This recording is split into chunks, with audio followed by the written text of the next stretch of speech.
Bonjour, c'est Fandral. Je vais vous présenter les nouvelles fonctionnalités de la version 29 de Firefox. La première chose que vous remarquez, au-delà de la présentation euh, de Firefox par Mozilla, que vous avez fermé, c'est que le design des onglets a légèrement changé. Pas d'inquiétude, les fonctionnalités précédentes des anciennes versions du navigateur sont toujours présentes. En revanche, de nouvelles fonctionnalités sont apparues, et c'est de celles-là dont on va parler. La première et la plus importante consiste à l'apparition d'une icône menu qui contient un certain nombre de fonctionnalités. Les premières sont l'apparition de la fonctionnalité de zoom directement en icône, moins, plus ici, toujours avec le bouton droit de la souris, et je vais cliquer également sur le pourcentage pour réinitialiser à un niveau de zoom à 100%. Je clique sur moins, je clique sur plus, je réinitialise. Ici, j'ouvre une nouvelle fenêtre. Très facile. Je clique, j'ouvre une nouvelle fenêtre. Cette fonctionnalité fenêtre privée, c'est une fonctionnalité qui existait déjà, mais qui est beaucoup plus accessible. Je vais cliquer sur fenêtre privée. J'ai une nouvelle fenêtre Firefox qui ouvre, dans laquelle il ne conservera aucun historique. Donc aucune trace de votre navigation. Attention, l'historique concerné n'est valable que pour le navigateur, le périmètre du navigateur. En revanche, vous laissez bien sûr des traces, que ce soit chez votre fournisseur d'accès ou bien dans l'entreprise dans laquelle vous travaillez. Un autre bouton ici, par exemple, c'est l'historique. On va l'afficher et vous voyez l'historique des pages sur lesquelles je me suis connecté. Je vais essayer ici, dans la fenêtre, chercher le monde, par exemple. Je vais cliquer. A priori, ici, si j'étais dans une fenêtre normale de Firefox, cette page apparaîtrait dans l'historique. Je clique sur mon menu, je vais cliquer sur historique pour vérifier, et effectivement, l'historique n'apparaît pas. Le monde n'apparaît pas dans l'historique. Je ferme cette fenêtre, je reviens à la fenêtre normale. Vous pouvez imprimer, enregistrer la page au format HTML si vous en avez besoin. Vous avez la fonctionnalité aussi de plein écran. C'est équivalent à F11. Pour revenir, je glisse mon curseur vers le haut, le menu apparaît à nouveau. Je reclique sur le menu et je reclique sur plein écran pour revenir à la position initiale du menu. Fonction de recherche dans la page, ici, en bas à gauche, si vous cherchez un mot plus particulièrement, je peux le faire disparaître également.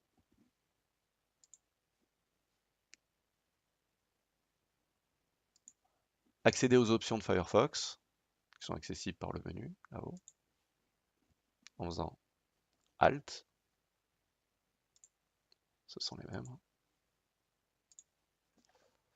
Je reviens sur mon menu. Les modules, grosso modo, c'est l'accès aux extensions, aux plugins. Si vous souhaitez changer l'apparence de Firefox, alors ça n'a pas beaucoup changé, et le catalogue des extensions. Donc c'est ce qu'on appelle le gestionnaire des modules. Le développement, c'est si vous souhaitez afficher des outils vous permettant d'aider au développement Internet, développement web. Vous pouvez ici personnaliser davantage si vous voulez ajouter des fonctionnalités supplémentaires, des abonnements, ouvrir un fichier, etc. Il suffit là tout simplement, par exemple, de glisser l'icône dans un endroit accessible, disponible, ici. Vous pourriez aussi tout simplement le bouger. Voilà. Ça m'intéresse pas. Donc, vous pourriez aussi prendre cet onglet et le disposer directement dans le menu.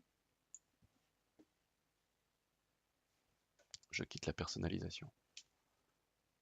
L'une des grosses fonctionnalités aussi, beaucoup plus simple, c'est la possibilité de synchroniser les onglets, marque-page, mot de passe et l'ensemble des fonctionnalités de Firefox euh, et de les sauvegarder dans un compte qui est sur Internet, sauvegardé sur Internet.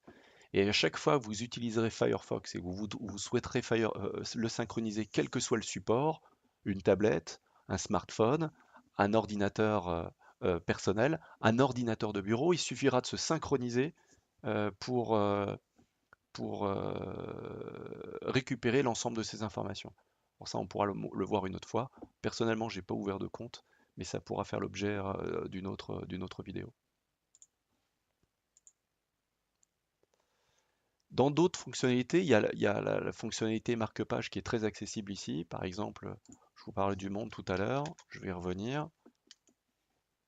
Voilà, je me retrouve sur la page du monde que je souhaite intégrer dans mes favoris. Je vais cliquer ici, hop, sur l'étoile. Vous avez vu une étoile bleue qui est apparue, qui indique que ce site fait partie de mes favoris.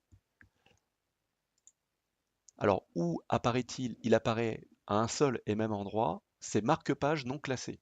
Donc ici, c'est un certain nombre de sites que j'ai marqués, mais que je n'ai pas classés. Donc, deux méthodes pour le classer. Vous pouvez directement prendre, avec le clic droit de la souris, vous vous saisissez du lien, et vous pouvez tout simplement ensuite positionner votre lien sur un endroit des marque-pages, sur du panneau de marque-page. Vous pouvez revenir ici. L'autre solution, c'est lorsque vous êtes directement sur le site, vous recliquez sur l'étoile, vous accédez aux paramètres marque-page de ce site internet et vous avez un dossier ici et vous voyez qu'il est dans marque-page non classé et vous pouvez décider ici. Vous cliquez, vous faites apparaître cette liste, vous cliquez sur choisir. Vous pouvez créer un nouveau dossier. On va appeler Le Monde. Voilà. Donc j'ai sélectionné Le Monde, je vais terminer. Et pour revenir, donc il est dans Le Monde, c'est pas ce que je voulais faire, c'est pas grave. Il faut que je le glisse ici.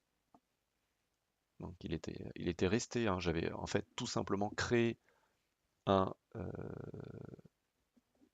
dossier dans marque-page non classé, c'est pas du tout ce que je voulais faire. Donc je vais recommencer, on fait choisir. Je fais nouveau dossier.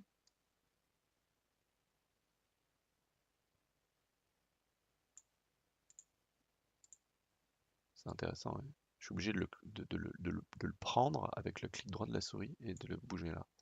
C'est pas très pratique. Voilà, j'ai obligé de double-cliquer pour changer le.